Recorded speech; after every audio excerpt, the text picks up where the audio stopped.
Que a graça e a paz do Senhor Jesus seja com a sua vida. Hoje nós estamos celebrando a Páscoa do Senhor Jesus, um tempo marcante para a história do cristianismo, porque nós celebramos a morte e ressurreição do nosso Senhor Jesus, que morreu e ressuscitou para nos dar vida. E quero convidar você a ler comigo um texto da palavra de Deus, está lá no Evangelho de João, no capítulo 20, que diz assim, João 20, a partir do versículo 1: Domingo bem cedo, quando ainda estava escuro, Maria Madalena foi até o túmulo e viu que a pedra que tapava a entrada tinha sido tirada. Então foi correndo até o lugar onde estavam Simão Pedro e o outro discípulo, aquele que Jesus amava, e disse: Tiraram o Senhor Jesus do túmulo e não sabemos onde o puseram.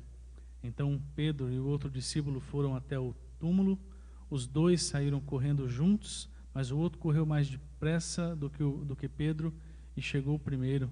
Ele se abaixou para olhar lá dentro e viu os lençóis de linho, porém não entrou no túmulo. Mas Pedro, que chegou logo depois, entrou. Ele também viu os lençóis colocados ali e a faixa que tinham posto em volta da cabeça de Jesus.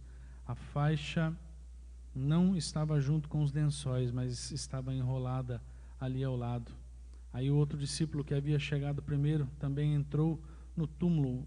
Ele viu e creu. Eles ainda não tinham entendido as escrituras sagradas, que dizem que era preciso que Jesus ressuscitasse. E os dois voltaram para casa. Esse texto é um texto maravilhoso, porque conta a história do dia, o episódio do dia, ou do tempo em que Jesus ressuscitou. E tem algo muito interessante aqui no texto, que fala da faixa que não estava junto com os lençóis, a faixa que estava enrolada ao lado dos lençóis. Alguns comentários bíblicos dizem que essa faixa estava enrolada, ela estava preparada numa simbologia de que aquele que morreu e ressuscitou vai voltar. Eu não sei se é verdade essa simbologia, mas eu sei que é verdade que ele voltará. Aquele que morreu pelos nossos pecados, aquele que ressuscitou para nos dar vida, vai voltar para resgatar a sua igreja.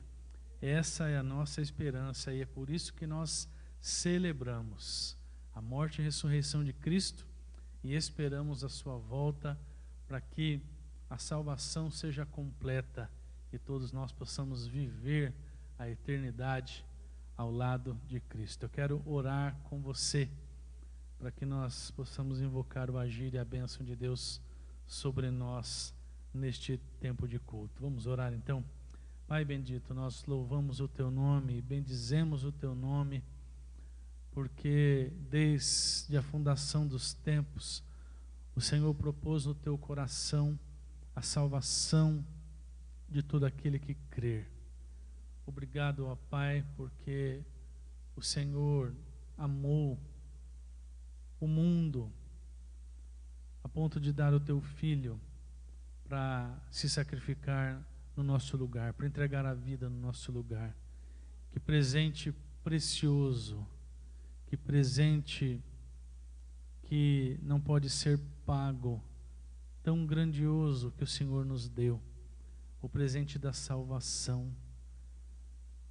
Ó Pai, obrigado pela graça que nos traz esse presente de forma gratuita, que recebemos pela fé. Te louvamos e te bendizemos, ó Pai, porque o nosso nome está escrito no livro da vida, e mesmo que venhamos enfrentar a morte, nós sabemos que a morte é apenas a passagem para um novo momento da vida, que é a vida eterna. Então, Senhor, te louvamos, porque o Senhor nos salvou para a eternidade, e hoje neste culto nós podemos celebrar isso. Podemos celebrar a vida. Podemos celebrar a vitória de Cristo na cruz. Louvamos, engrandecemos o teu nome, Senhor, em nome de Cristo Jesus. Amém. Quero convidar você a cantar comigo essas canções. Hoje eu escolhi canções bem temáticas, que falam sobre cruz. Páscoa é cruz. Páscoa é túmulo vazio. Páscoa é a demonstração de um amor sem limites de Deus pelo ser humano. Um amor que quebrantou o nosso coração. Um amor que nos conquistou.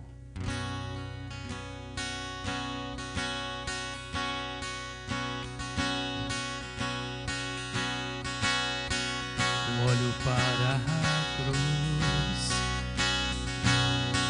e para a cruz eu vou, do seu sofrer participar, da sua obra eu vou cantar. Meu Salvador na cruz mostrou Pai, um justo Deus.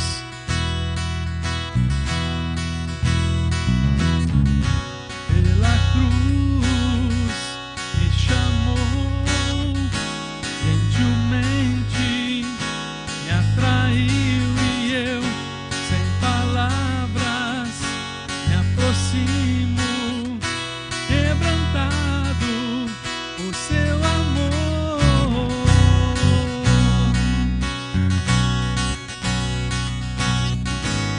Obrigado pelo amor manifesto lá na cruz, Senhor.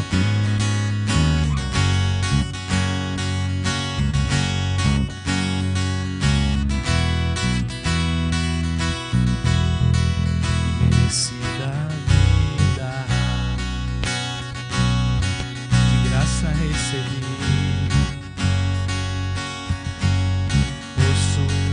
Cruz, a morte me livrou, trouxe minha vida.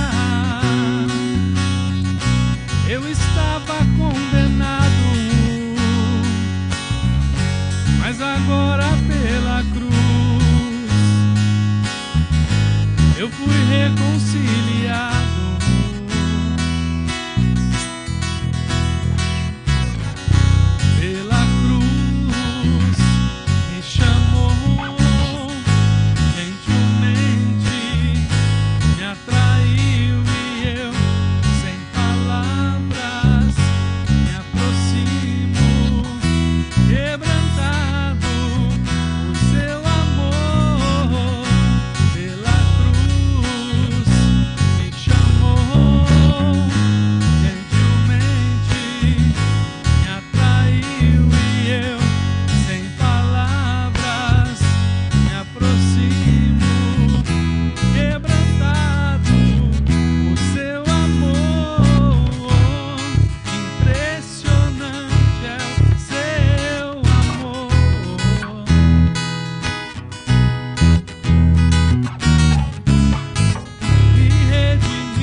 nosso Senhor Jesus.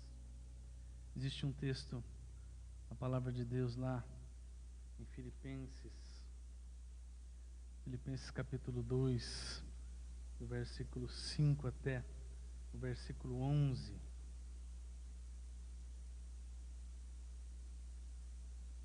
Que diz assim: tenham em vocês o mesmo modo de pensar de Cristo Jesus, que mesmo existindo na forma de Deus, não considerou o ser igual a Deus algo que deveria ser retido a qualquer custo. Pelo contrário, ele se esvaziou, assumindo a forma de servo, tornando-se semelhante aos seres humanos, e reconhecido em figura humana, ele se humilhou, tornando-se obediente até a morte, e morte de cruz. Por isso também Deus o exaltou sobremaneira, e lhe deu o nome que está acima de todo nome, para que ao nome de Jesus se dobre todo o joelho, nos céus, na terra e debaixo da terra, e toda língua confesse que Jesus Cristo é Senhor, para a glória de Deus Pai. E eu digo mais, que o nome do Senhor Jesus não é somente maravilhoso, ele é também poderoso. Todos os poderes da terra vão se dobrar diante do nome de Jesus. Não haverá um poder sequer lá naquele dia final que não vai se dobrar diante do nome de Jesus. O maligno e todos os seus capangas vão se dobrar diante do nome do nosso Senhor Jesus, porque o seu nome é poderoso, o seu nome é maravilhoso, e eu quero cantar isso com você agora. Quero convidar você a cantar comigo essa canção. No início eras a palavra, com Deus o Altíssimo. O mistério de tua glória, Cristo em ti se revelou. Ó, quão lindo esse nome é! Ó, quão lindo esse nome é! O nome de Jesus, meu Rei. Ó, quão lindo esse nome é! Maior que tudo ele é. Ó, quão lindo esse nome é!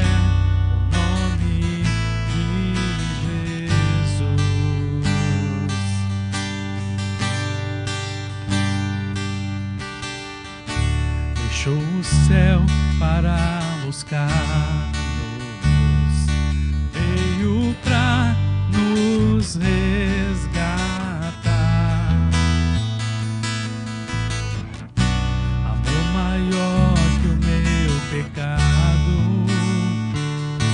nada vai nos separar. Ó, quão lindo esse nome é! Ó, quão maravilhoso é o nome de Jesus, meu Rei. Ó, quão maravilhoso é, maior que tudo ele é. Ó, quão maravilhoso é o nome de Jesus. Ó, quão maravilhoso é o nome de Jesus.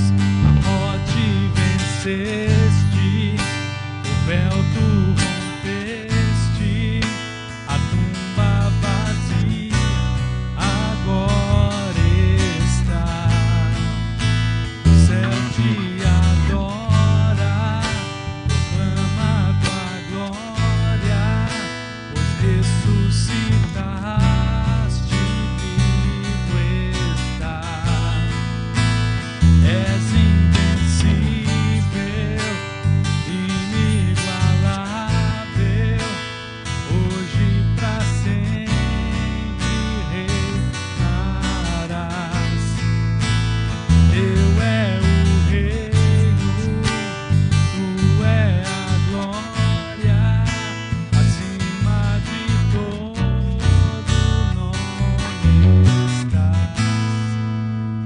Poderoso esse nome é, poderoso esse nome é, o nome de Jesus, meu Rei. Poderoso esse nome é, mais forte que tudo é. Poderoso esse nome é, o nome de Jesus. És invencível, inigualável, hoje e pra sempre reinarás. Teu é o reino, tu é a glória, acima de todo nome estás. Poderoso esse nome é, poderoso esse nome é, o nome de Jesus, meu Rei. Poderoso esse nome é, mais forte que tudo é. Poderoso esse nome é, o nome de Jesus. Poderoso esse nome é, mais forte que tudo é. Poderoso esse nome é, o nome de Jesus. Aleluia. Poderoso é o nome do nosso Senhor Jesus. A Ele louvamos, a Ele bendizemos para todos sempre. E lá no céu, irmãos e irmãs, será só adoração. Aleluia. Sabe que a morte e a ressurreição de Cristo é a garantia de que as coisas não acabam aqui. A morte e a ressurreição de Cristo é a garantia de que a vida prossegue. A vida é muito mais do que isso que nós vemos aqui. E eu creio que essa canção que a gente canta agora fala um pouco disso. Fala um pouco do tempo de agora, mas fala também do tempo futuro, do tempo em que estaremos na presença do nosso Pai.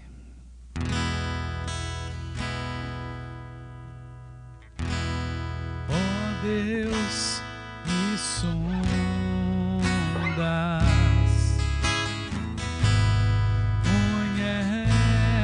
conheces-me, mesmo quando falho, eu sei, me amas, estás presente a me cercar em todo tempo. Eu sei, me amas, eu sei, me amas. Prostro-me diante da cruz, vejo o sangue de Jesus. Nunca houve amor assim. Sobre a morte já venceu, sua glória o céu encheu. Nada irá me separar. Tu és meu guia,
glória o céu encheu, nada irá me separar.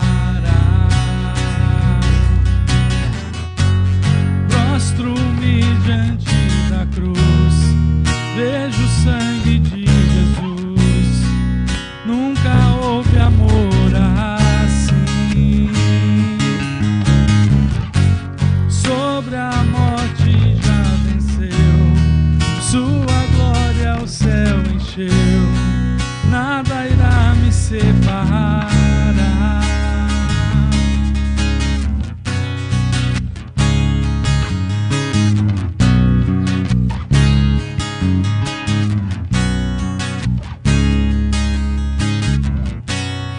Aleluia. Essa é a verdade da palavra de Deus para nós, irmãos, que estaremos seguros nas mãos do Senhor, porque Ele nos ama. E quando tudo se acabar, neste mundo, nesse plano visível, nesse plano material, o plano espiritual já estará preparado para nós. Estaremos na eternidade junto com Ele. Essa foi a razão da morte e ressurreição de Cristo na cruz. Tudo estava preparado para que a eternidade fosse uma realidade para todos nós. E é por isso que nós engrandecemos o nome do nosso Senhor Jesus. Amém e amém.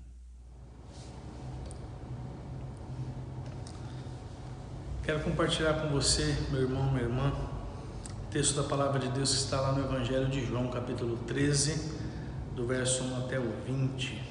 João, capítulo 13, do verso 1 até o 20, que diz assim: faltava somente um dia para a festa da Páscoa. Jesus sabia que tinha chegado a hora de deixar este mundo e ir para o Pai. Ele sempre havia amado os seus que estavam neste mundo e os amou até o fim. Jesus e seus discípulos estavam jantando. O diabo já havia posto na cabeça de Judas, filho de Simão Iscariotes, a ideia de trair Jesus. Jesus sabia que o Pai lhe tinha dado todo o poder e sabia também que tinha vindo de Deus e ia para Deus. Então se levantou, tirou a sua capa, pegou uma toalha e amarrou na cintura. Em seguida pôs água numa bacia e começou a lavar os pés dos discípulos e a enxugá-los com a toalha. Quando chegou perto de Simão Pedro, este lhe perguntou: vai lavar os meus pés, Senhor? Jesus respondeu: agora você não entende o que estou fazendo, porém mais tarde vai entender. O Senhor nunca lavará os meus pés, disse Pedro. Se eu não lavar, você não será mais meu discípulo, respondeu Jesus. Então, Senhor, não lave somente os meus pés, lave também as minhas mãos e a minha cabeça, pediu Simão Pedro. Aí Jesus disse: quem já tomou banho está completamente limpo e precisa lavar somente os pés. Vocês todos estão limpos, isto é, todos menos um. Jesus sabia quem era o traidor, foi por isso que disse todos menos um. Depois de lavar os pés dos seus discípulos, Jesus vestiu de novo a capa, sentou-se outra vez à mesa e perguntou: vocês entenderam o que eu fiz? Vocês me chamam de mestre e de Senhor, e têm razão, pois eu sou mesmo. Se eu, o Senhor e mestre, lavei os pés de vocês, então vocês devem lavar os pés uns dos outros. Pois eu dei o exemplo para que vocês façam o que eu fiz. Eu afirmo a vocês que isso é verdade. O empregado não é mais importante do que o patrão, e o mensageiro não é mais importante do que aquele que o enviou. Já que vocês conhecem essa verdade, serão felizes se a praticarem. Não estou falando de vocês todos. Eu conheço aqueles que escolhi, pois tem de se cumprir o que as Escrituras Sagradas dizem: aquele que toma refeições comigo se virou contra mim. Digo isso a vocês agora, antes que aconteça, para que quando acontecer, vocês creiam que eu sou quem sou.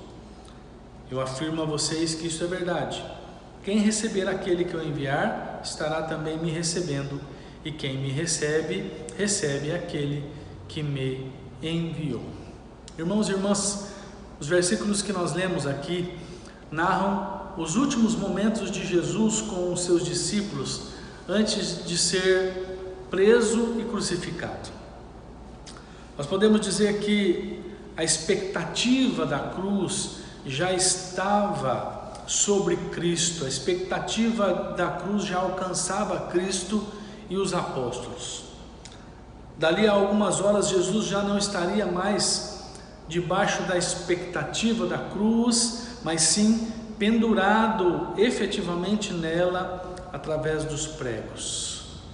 E aproveitando aquele momento, Jesus ensinou as suas últimas lições aos seus aprendizes, lições que deveriam ser aprendidas e colocadas em prática radicalmente daquele momento em diante, a fim de que a mensagem de Cristo continuasse sendo propagada e o reino de Deus continuasse a ser implantado no mundo. E é sobre essas lições que eu quero conversar com você nesta noite, nesse culto de Páscoa. A primeira lição fala do amor de Deus pelo ser humano.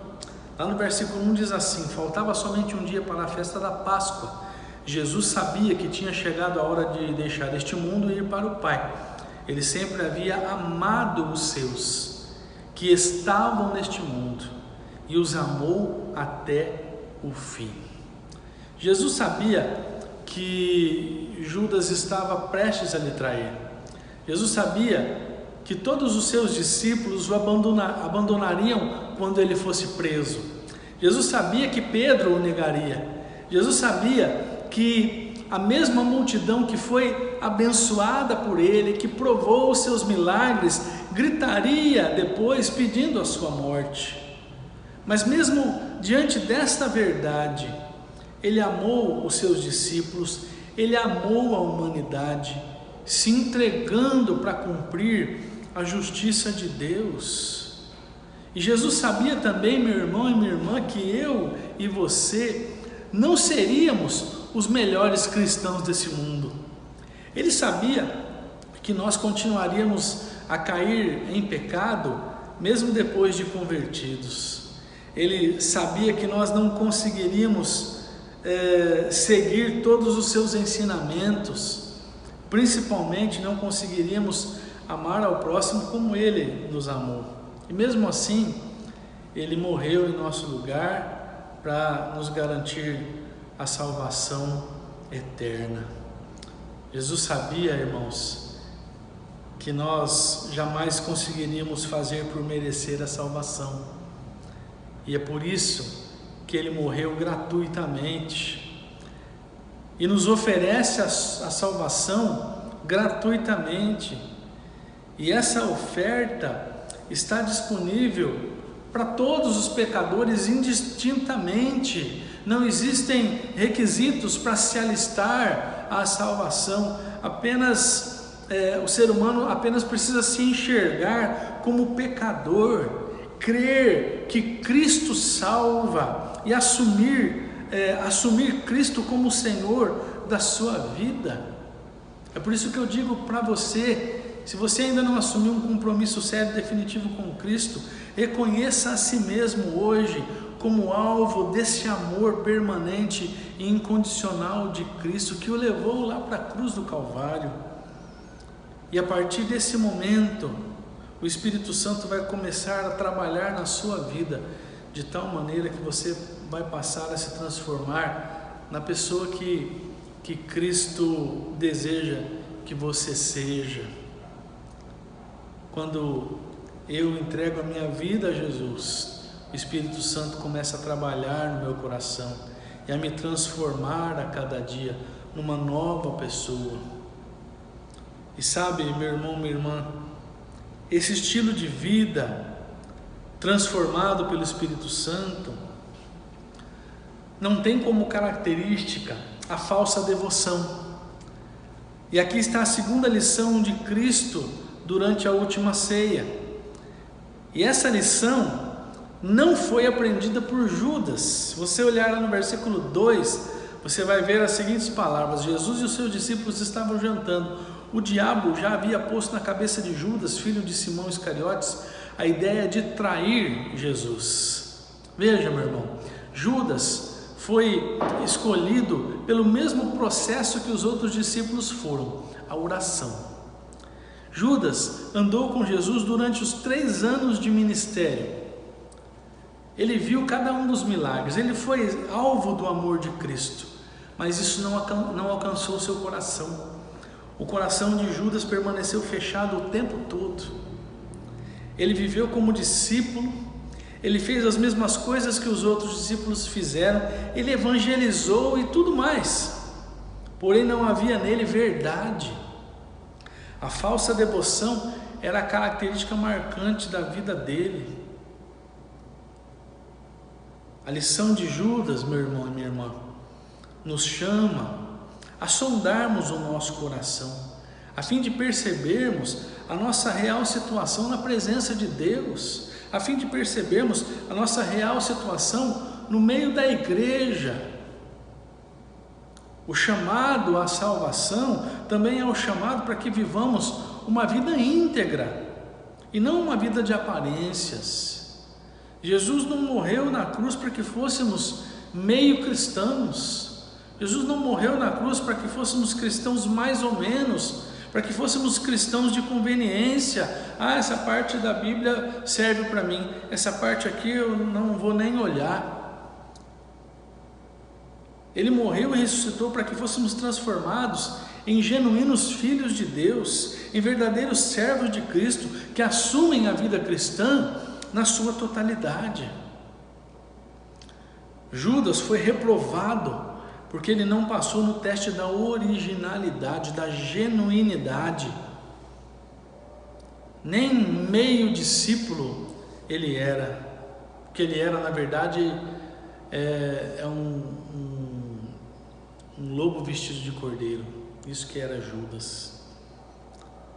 Já os outros discípulos, posso dizer que eles tiraram 5 no teste, porque ainda não eram discípulos por inteiro, não tinham aprendido a 3ª lição daquela noite, que foi a lição da humildade. A humildade é o crivo que mostra a qualidade do discípulo. E eles não foram bem nesse teste. Por quê? Porque eles se achavam superiores aos outros. Eles se achavam melhores que os outros. Lá no versículo 3, 4 e 5, a gente vê a seguinte narrativa: Jesus sabia que o Pai lhe tinha dado todo o poder, e sabia também que tinha vindo de Deus e ia para Deus. Então se levantou, tirou a sua capa, pegou uma toalha e amarrou na cintura. Em seguida pôs água numa bacia e começou a lavar os pés dos discípulos e a enxugá-los com a toalha.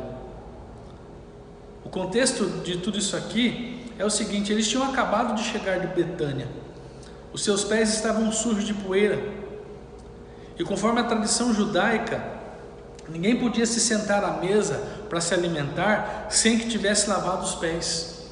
O problema é que não havia nenhum escravo para fazer esse serviço, até mesmo porque aquilo era serviço de pessoas consideradas pela sociedade como inferiores.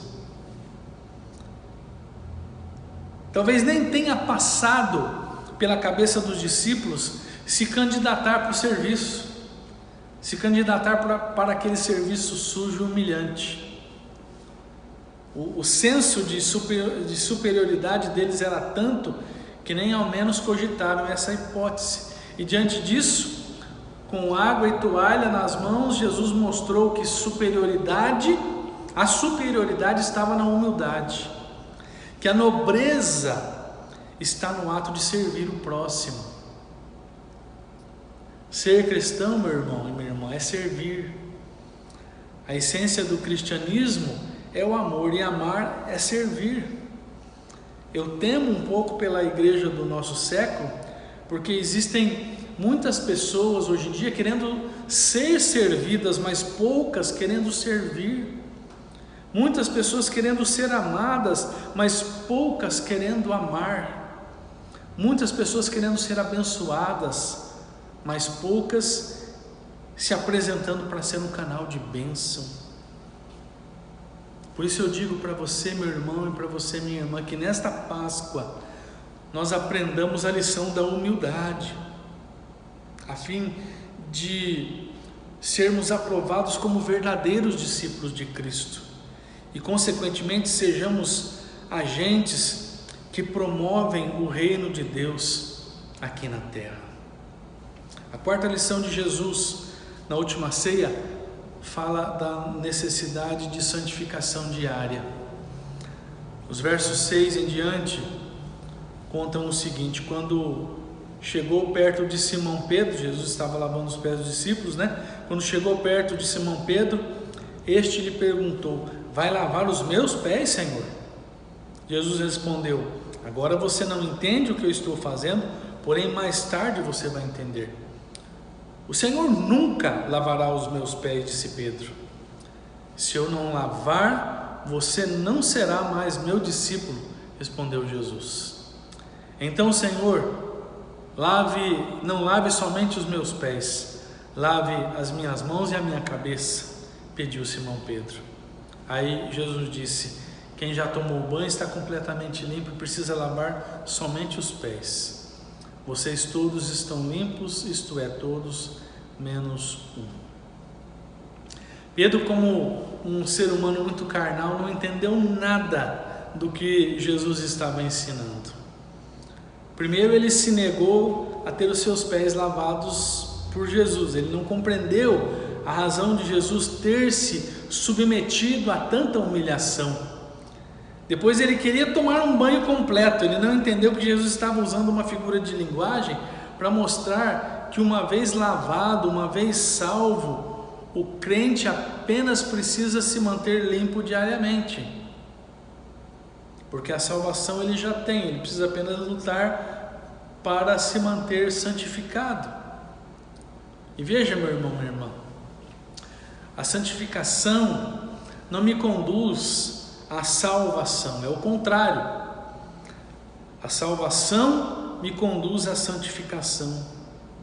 Uma vez lavados no sangue do Cordeiro, uma vez perdoados, nós precisamos manter essa santificação. Como?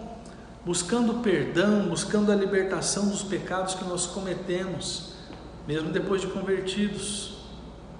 A caminhada do discípulo de Cristo não está isenta da poeira do pecado. Infelizmente, somos lavados no sangue do Cordeiro, somos salvos em Cristo Jesus, pelo sacrifício de Cristo na cruz e pela nossa fé no Senhor, mas ainda temos uma caminhada no pecado. Então não estamos isentos da poeira do pecado, e é por isso que nós precisamos viver nos limpando do pecado, a fim de que ele não tome conta de nós, nos tornando seres irreconhecíveis e, por consequência, nos impedindo de fazer a obra de Cristo aqui na terra. Hoje, meus irmãos, e eu quero concluir aqui, hoje, os discípulos de Cristo somos nós. Os apóstolos já estão todos mortos. Hoje, os discípulos de Cristo somos nós. E o mundo precisa nos reconhecer como tais. Por isso eu lhe digo que o pecado não nos torne irreconhecíveis. Ao contrário, que sejamos reconhecidos pela nossa santificação, para que o mundo conheça que Jesus é Senhor. Que o orgulho não nos torne irreconhecíveis. Ao contrário, que sejamos reconhecidos pela nossa humildade e pelo nosso serviço cristão. Que a falsa devoção não nos torne irreconhecíveis. Ao contrário, sejamos reconhecidos pela radicalidade da nossa fé, pela radicalidade da nossa caminhada na presença de Deus. Tudo isso, irmãos, a fim de que o mundo seja alcançado pelo mesmo amor com que nós fomos alcançados um dia. O amor de Cristo que o levou à cruz para morrer a nossa morte. Que as lições que Cristo deixou com os discípulos na última ceia, que foram muito bem aprendidas por eles, transmitidas pelos séculos, alcancem os nossos corações hoje, para que nós possamos caminhar também na direção dessas lições e sejamos abençoados pelo Senhor e sejamos canais de bênção nas mãos do Pai, precursores da mensagem do Evangelho, da mensagem da cruz de Cristo. Que assim seja conosco, em nome de Jesus. Amém. Irmãos e irmãs, o Senhor Jesus, quando reunido com os seus discípulos para a última ceia, daquele momento em diante, ele estaria indo para o Calvário, ele estaria sendo preso e posteriormente iria para o Calvário, como nós já vimos na palavra. Reunido com seus discípulos, ele tomou o pão e o partiu e disse: isto é o meu corpo, comei dele todos, fazei isso em memória de mim. Nós vamos, hoje quem está comigo para participar da ceia é o Rafael e a Camila. Eles já viram que eu passei álcool nas mãos, né, Rafael? Então eu vou partir o pão já com a mão purificada.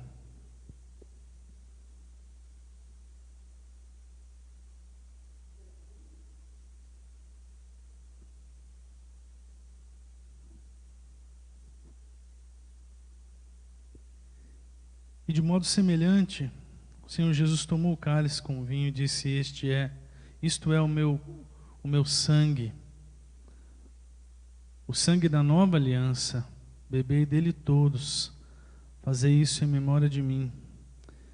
Nas orientações do apóstolo Paulo, lá na sua carta aos Coríntios, ele diz que quando fizéssemos esta celebração, estaríamos relembrando a morte de Cristo, o sacrifício de Cristo da cruz.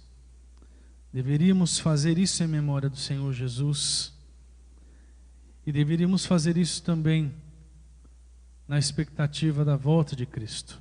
Eu quero convidar você a participar desse momento nessa expectativa. Nós relembramos sim a morte de Cristo na cruz, relembramos a ressurreição de Cristo que nos dá vida e relembramos sobretudo que Ele voltará. A ceia também traz alimento para nós, alimento da nossa fé, alimento da nossa esperança, alimento da nossa comunhão. Uma comunhão que presencialmente está prejudicada nos últimos tempos, mas que é fortalecida pela fé e pelo amor que nós temos uns pelos outros. Nós temos fé em Cristo.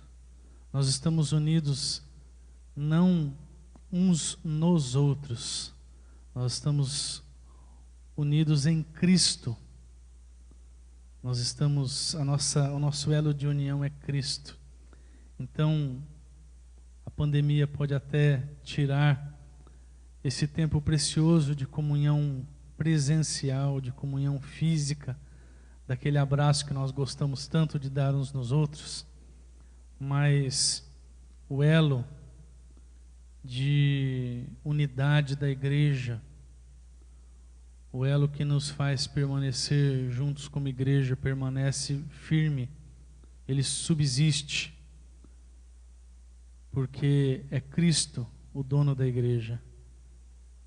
E a Bíblia diz que as portas do inferno não prevalecerão contra a igreja de Cristo. E nós continuamos celebrando a ceia do Senhor, na expectativa da volta de Cristo e no alimento da comunhão cristã, mesmo que agora não estejamos juntos aqui no templo. O templo está praticamente vazio, estamos em 3 aqui hoje apenas.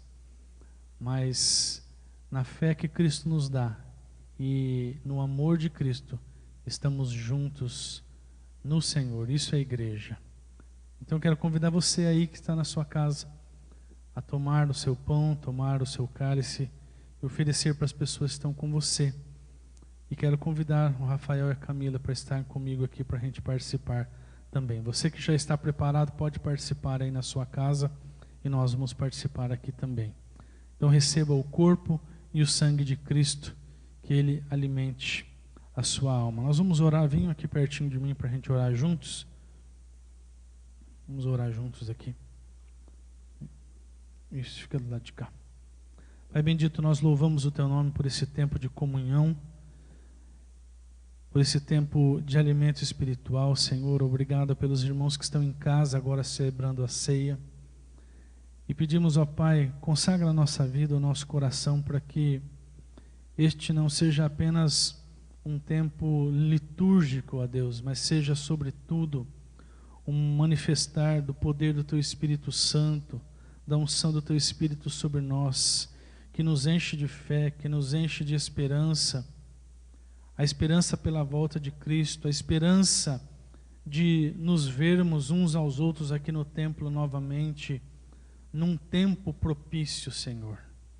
Deus, que a nossa fé permaneça firme no Senhor e que esse pão e esse cálice sirvam de alimento para tudo isso em nós, que sirva de alimento para o Teu povo que se reúne agora, em nome de Jesus.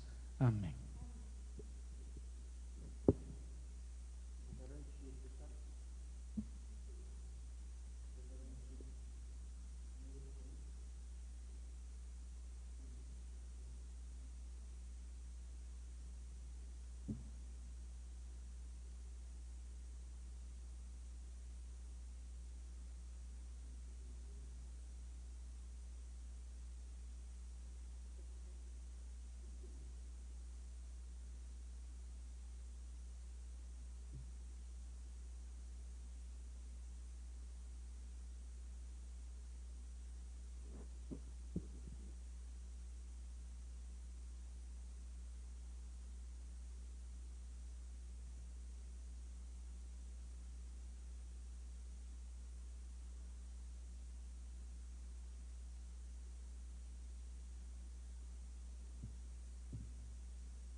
É isso, irmãos, que coisa boa, né? Para mim, melhor ainda. Faz tanto tempo que eu estou celebrando a ceia sozinho, aqui na igreja. Nada melhor do que poder celebrar a ceia com dois irmãos. Isso para mim é importante. Vamos orar, nós vamos orar, vamos agradecer a Deus por esse tempo que nós passamos juntos. E vamos receber a bênção também. E assim nós encerramos o nosso culto. Pai bendito, louvamos e engrandecemos o Teu nome por esse tempo de culto, ó Pai, celebrando a Páscoa do nosso Senhor Jesus. Age em nossas vidas, Senhor. Continua escrevendo as Tuas verdades em nosso coração, para que possamos caminhar nas verdades da Tua palavra, Senhor. Obrigado por tudo que vivenciamos hoje na Tua presença. Continua a conduzir cada um de nós na Tua direção, continua a nos conduzir debaixo da proteção da Tua mão, Senhor. Cuida da Tua igreja, cuida do Teu povo, Senhor. Cuida daqueles que precisam dos Teus cuidados, ó Pai. Cuida, Senhor, em especial dos enfermos, ó Deus, daqueles que estão vivendo um tempo de grande luta na enfermidade, seja por conta da Covid ou de outras enfermidades, que o Senhor alcance a vida de cada um com um poder de cura, com um poder de renovo, Senhor. Essa é a nossa oração, em nome de Jesus. E que a graça do Senhor Jesus, que o amor de Deus, o eterno Pai, que o consolo, a direção e o cuidado do Espírito seja sobre nós, hoje e sempre. Amém.